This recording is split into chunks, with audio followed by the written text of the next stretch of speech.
तो दोस्तों ये एक्सप्लेनेशन थोड़ा फास्ट फॉरवर्ड होने वाला है, ठीक है। क्योंकि जो 3 चैप्टर्स मैं एक्सप्लेन करने वाला हूँ उसमें सिर्फ कन्वर्सेशंस हैं। तो इस बार मैं कुछ कन्वर्सेशंस को स्किप करके सीधा स्टोरी पे जंप करूंगा। बट सबसे पहले दोस्तों, अगर आपने इससे पहले के वीडियोस नहीं देखे हैं तो जाओ जाकर पहले वो देख लो, क्योंकि ये एक्सप्लेनेशन का चौथा पार्ट है और उन वीडियोस की लिंक आपको डिस्क्रिप्शन में मिल जाएगी। अब बढ़ते हैं हम आज के वीडियो की तरफ। तो चलो आओ यार, शुरू करते हैं।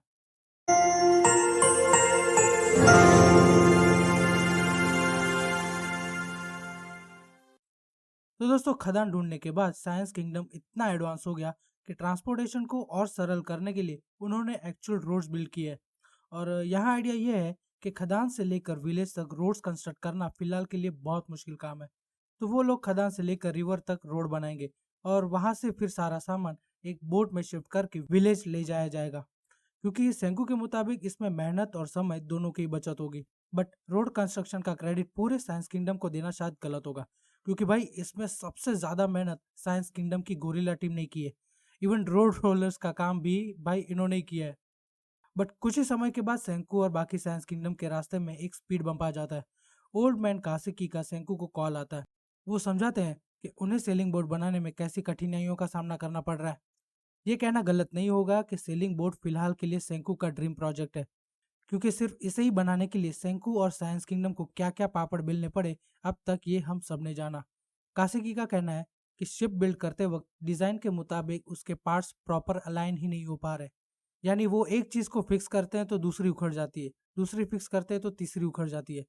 मगर यहाँ यूकियो कासेकी का हौसला बढ़ाते हुए कहता है कि इसमें आपकी कोई गलती नहीं है। यहाँ तक कि मॉडर्न समय में भी इस लेवल की शिप बनाना आसान काम नहीं है। इसमें बहुत सारे मॉडर्न टेक्नोलॉजीज और ढेर सारे मैन पावर की जरूरत होती है, जो फिलहाल के लिए साइंस किंगडम के पास नहीं है। सेंको को यहाँ कामयाब होने तक बार बार कोशिश करने से कोई हर्ज नहीं है। बट यहाँ प्रॉब्लम यह है कि उनके पास ज्यादा समय नहीं है, since why man is on a loose. तो यहाँ सेंको उन्हें सुझाव देता है। वो कहता है कि बड़ी बोट को भूल जाओ, हम छोटी बोट से ही काम चला लेंगे। बट इसका सेटबैक ये होगा कि उसमें कम ही लोग सफर कर पाएंगे, बाकी के पूरे साइंस किंगडम को पीछे ही रहना होगा। फिर उसके तुरंत बाद ही रिसुई का 7.5 पेजेस का एक छोटा सा फ्लैशबैक दिखाया जाता है, जिससे मैं यहाँ स्किप करूंगा, क्योंकि रिसुई के इस पूरे फ्लैशबैक का मकसद सिर्फ ये दिखाना है कि रिसुई जन्म से ही एक ग्रीडी इंसान है और उसने अपनी हर इच्छाओं को हर हाल में पूरा भी किया है। और खुद की सेलिंग बोट बनाना भी रिसुई का सपना है, जिसे वो किसी भी कीमत पर पूरा करना चाहता है। सेंकू की छोटी बोट वाली बात को सुनकर रिसुई जोर से बोल पड़ा कि हमारी बोट का मॉडल अब मैं बनाऊंगा, और उसी का रेफरेंस लेकर ओल्ड मैन कासेकी हमारे लिए एक वैसल तैयार करेंगे। बट यहाँ गैन थोड़ा डरा हुआ था, क्योंकि उसे लगा कि बदले में वो शायद 10 बिलियन ड्रैगो की मांग कर सकता है। बट रिसुई उसकी बात सुन लेता है और उसे कहता है कि मुझे पेमेंट नहीं चाहिए, बस मुझे इतना प्रॉमिस करो कि हम कभी हार नहीं मानेंगे।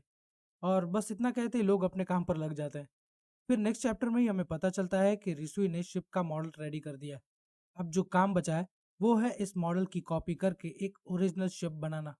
और इसी वजह से सेंकू ने उन सब के लिए शिप का एक रोड मैप भी बनाकर रेडी रखा हुआ है। और फिर देखते ही देखते वक्त बीतता गया। सर्दियों का मौसम आया, वैलेंटाइंस डे भी मनाया गया। उस सेक्सी रिपोर्टर के द्वारा कई सारे फोटोज भी निकाले गए, जिसमें हमारा सेंकू और बाकी के साइंस किंगडम मेहनत करते हुए दिखाई देते हैं। और फिर आखिरकार कड़ी मेहनत से और ढेर सारा पसीना बहाकर सेंकू ने फाइनली अपने गोल को अचीव कर लिया। हाँ, बट ये बात और है कि सेंकू के इस सपने को पूरा करने के लिए साइंस किंगडम को पूरे 1 साल का समय लग गया। और फिर तब सेक्सी रिपोर्टर सबको एक साथ आने के लिए कहती है, ताकि वो उन सबकी फोटो निकाल सके बोट के साथ। बट फिर वो रिपोर्टर थोड़ी भावुक हो गई, क्योंकि उसे डर था कि ऐसा मौका शायद दूसरी बार नहीं मिलेगा, क्योंकि फिर बोट रेडी हो जाएगी और फिर आधे से ज्यादा लोग मेरे ख्याल में वहां से चले जाएंगे। मगर शायद फिर इसी ओकेशन के लिए फ्रेंकोइज ने क्रोम और ओल्ड मैन कासकी की मदद से ऑटोमेटिक टाइमर बनाया, जिससे कि सब लोग उस फ्रेम में आ सकें। दोस्तों, वो इंडीड साइंस किंगडम के लिए खुशी का पल था, क्योंकि सेंकू की वो इच्छा पूरी हो गई जो किसी पल नामुमकिन लग रही थी।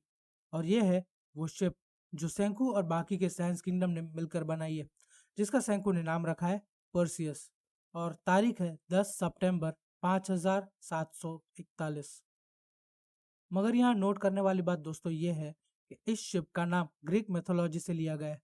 ग्रीक मिथोलॉजी में पर्सियस को एक महान हीरो का दर्जा दिया गया है, क्योंकि इसने मेडुसा नाम के राक्षस को हराया था, जो लोगों को पत्थर में तब्दील कर देता था।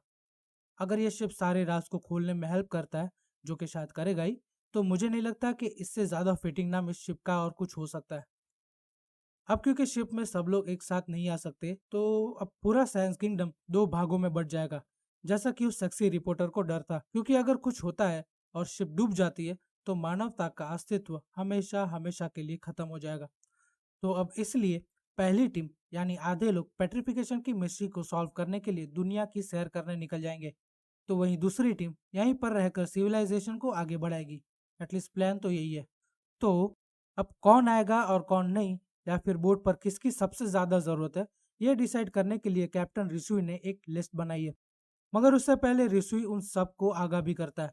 वो कहता है कि ये सफ़र जोखिम से भरा होगा। कोई नहीं जानता कि हम सही सलामत वापस लौटेंगे भी या नहीं। और अगर किसी तरह हम लौट कर भी आ गए, तो उसकी गारंटी नहीं है कि बचने वालों में आप भी होंगे। तो इसलिए आखिरी फैसला आप ही का होगा। मगर फिर भी मैं इंसिस्ट करूंगा कि आप हमारे साथ आएं और हमारी हेल्प करें इस मिस्ट्री को सुलझाने में। उसके बाद फिर रिसुई बारी बारी नाम पढ़ना शुरू करता है और फिर से कहता है कि याद रखें, आखिरी चॉइस आपकी खुद की होगी। आपकी सुरक्षा की गारंटी बोर्ड पर कोई नहीं लेगा।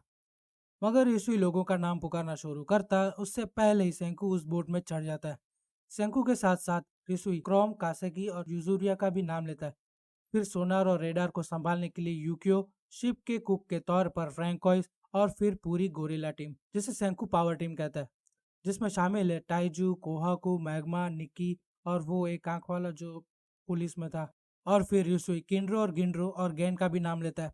किंड्रो तो राजी हो जाता है, बट रिसुई की बातें सुनकर गिंड्रो की फटके चार हो गई थी, इसलिए वो मना कर देता है। वैसे शुरू में तो गैन ने भी मना ही कर दिया था, बट सेंकू के थोड़ा सा समझाने के बाद वो राजी भी हो गया। वैसे गिंड्रो अकेला नहीं है जिसने मना कर दिया वो आने से, ऐसे तो बहुत सारे रैंडम बंदे लोग थे जो नहीं आए।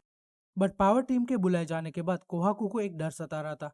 उसे डर था कि हमारे जाने के बाद योगा और हामुरा, जो इस वक्त जेल में बंद है, वो कई लोगों को नुकसान पहुंचाना शुरू ना कर दे और खुद ही सब कंट्रोल ना कर ले, जिनके बारे में तो मैं सीरियसली भूल भी गया था। मगर फिर हमें पता चलता है कि उन दोनों को भी सेंकू ने शामिल किया है अपने सफर के लिए, जो फिलहाल के लिए एक छोटे से पिंजरे में कैद है। वैसे तो उन दोनों का यहाँ बोट पर होना भी खतरे से खाली नहीं है, मगर वो लोग वहां रहकर पूरा कंट्रोल ले लें, उससे तो बेहतर ही है। तो बस फिर क्या था, क्रू फॉर्म करने के बाद कप्तान रिसुई और उप कप्तान सेंकू अपने सफर की शुरुआत करते हैं। बट फिर सडनली गिंड्रो क्लिफ से छलांग लगाता है।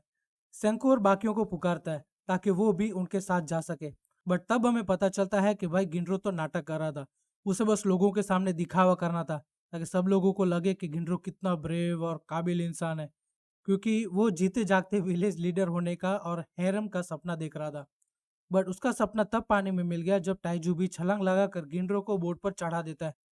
इससे गिंड्रो पर क्या बीती होगी हम इसे देखकर समझ सकते हैं।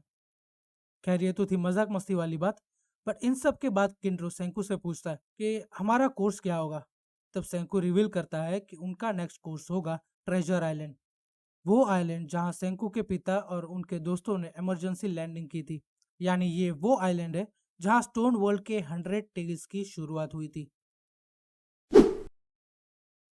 तो दोस्तों, इसी चैप्टर के साथ डॉक्टर स्टोन के 100 चैप्टर्स खत्म होते हैं। मैं अभी भी श्योर नहीं हूँ कि डॉक्टर स्टोन की एक्सप्लेनेशन सीरीज को कंटिन्यू रखूँ या नहीं।